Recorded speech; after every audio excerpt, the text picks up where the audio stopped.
2025년 12월 28일 위원장으로 시작하겠습니다. 이번 주는 조금 정보가 전부 다 안 나왔어요. 크리스마스 시즌이다 보니까 빠진 부분이 있고요. 1월 1일 주를 기준으로 해서 2026년 전망도 정리를 한번 하도록 하겠습니다. 트럼프 이슈는 그대로 유효하고요. 신용위험, 제2금융권 위험, 리시전 한계 기업 한 번에 빵 터질 뻔했는데 미국이 금리 인하하고 그런 부분이 긍정적으로 작용하고 있다라고 보시면 되고, 한에 대해서 우리나라가 조금 늦게 개입을 했어요. 그게 조금 아쉽긴 하지만 개입을 했다는 게 긍정적이라고 보시면 됩니다. 지금 1,500원을 막아야 된다. 그렇게 보시면 되는데, 막는데 조금 세게 막아버리면 이제 투기들이 못 들어오거든요. 그거가 있고, 그 다음에 금리 인하 미국, 금리 인상 일본, 이거 같이 가져간다라고 보시면 됩니다. 트럼프는 지금 정상적인 활동을 하고 있어요. IS 모습은 긍정적인 거고, 그 다음에 우리나라한테 정상적인 게 하나한테 긍정적인 이슈가 나왔습니다. 그 다음에 그린란드 특사에서 덴마크와 갈등 촉발하는 거 좀 부정적인데, 우리나라에 바로 경제적으로 크게 타격은 없고요. 그 다음에 관세 정장이 결국에는 이것 때문에 일자리가 줄면서 약간은 뭐랄까, 인플레이션을 조금 낮춰줬다. 그게 있는 거고요.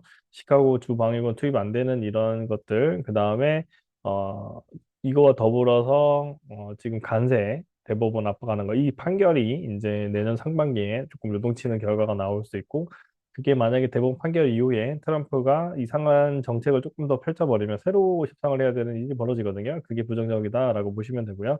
종전 해동도 같이 일어나고 있다. 이런 부분 이제 한번 보시면 되고요. 내년도는 그냥 무난하게 갈 것 같아요. 고점놀이 계속 할 것 같고요. 4,200을 돌파할 대로 4,600이 이제 맞으면 노선이고, 요 안에서가 상단이고 그 안에서만 올 것 같고요. 하단은 조금 열려 있어요. 3,600까지 열려 있다고 보고 있는데 이 구간 안에서 놀 거다. 그렇게 보시면 될 것 같습니다. 그 정도만 말씀드리고요.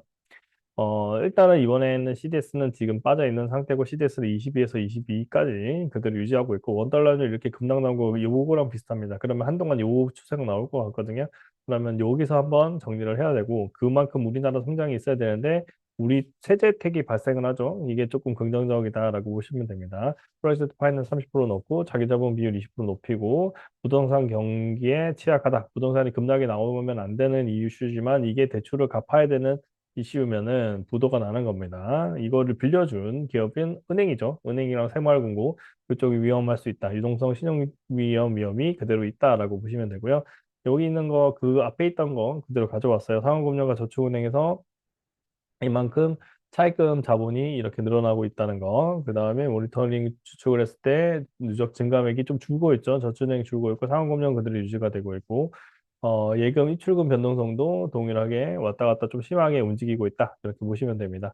그다음에 미국은 경기 침체 징후 없고요. 견조합니다. 우리가 리쇼링을 강하게 때리고 외부에 투자까지 받았기 때문에 긍정적이라고 보시면 될 것 같고 다만 일자리가 중임금 노동자의 실업이 강하게 빠른 속도로 이루어지고 있고 이거보다 한 단계 낮은 그러면 결국에는 성장하는 기업만 성장하고 일부의 부가 집중되는 사회적인 불평등이 좀 강화된다. 그렇게 보시면 됩니다. 이게 사회적인 내적 불안성을 가질 수 있다라고 보시면 되고 이게 어느 정도 안정적으로 넘어가야 된다라고 보시면 됩니다. 자영업자 연체율은 최대로 육박하고 있기 때문에 이게 어느 정도 막아내나 그렇게 보시면 되고요.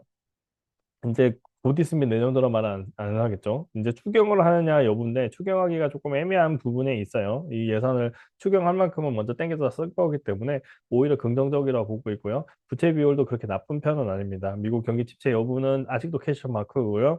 양자 컴퓨터와 가상화폐 부분에서의 이제 위기감이 있기 때문에 가상화폐는 계속 조정인데 고점 대비 한 3분의 1 정도 가격이 되면 한 번은 사볼 만한 가격이 됩니다.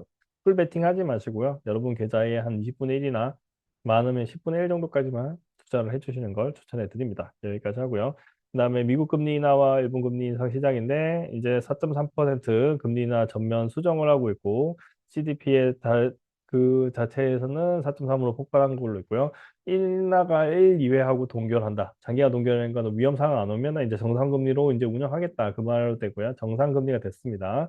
그다음에 미국 금리 인하에서 원화 약세, 외환 수급 대응이고 투자가 심해서 그렇다라는 결과가 나와 있기 때문에 그 지표대로 간 건데 기본적으로 이거는 다시 돌아올 거다. 그렇게 보시면 됩니다. 미국은 돈을 풀면서 성장하고 있고요.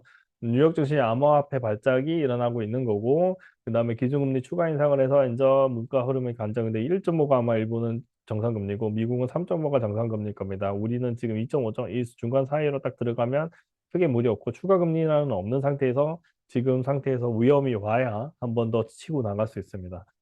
역설적이죠. 위험이 와야 성장할 수 있다는 그 구간으로 다시 들어가고 있다. 이렇게 보시면 될 것 같습니다. 위험 점검 여기까지 하고요. 다음 주에 뵙도록 하겠습니다. 감사합니다.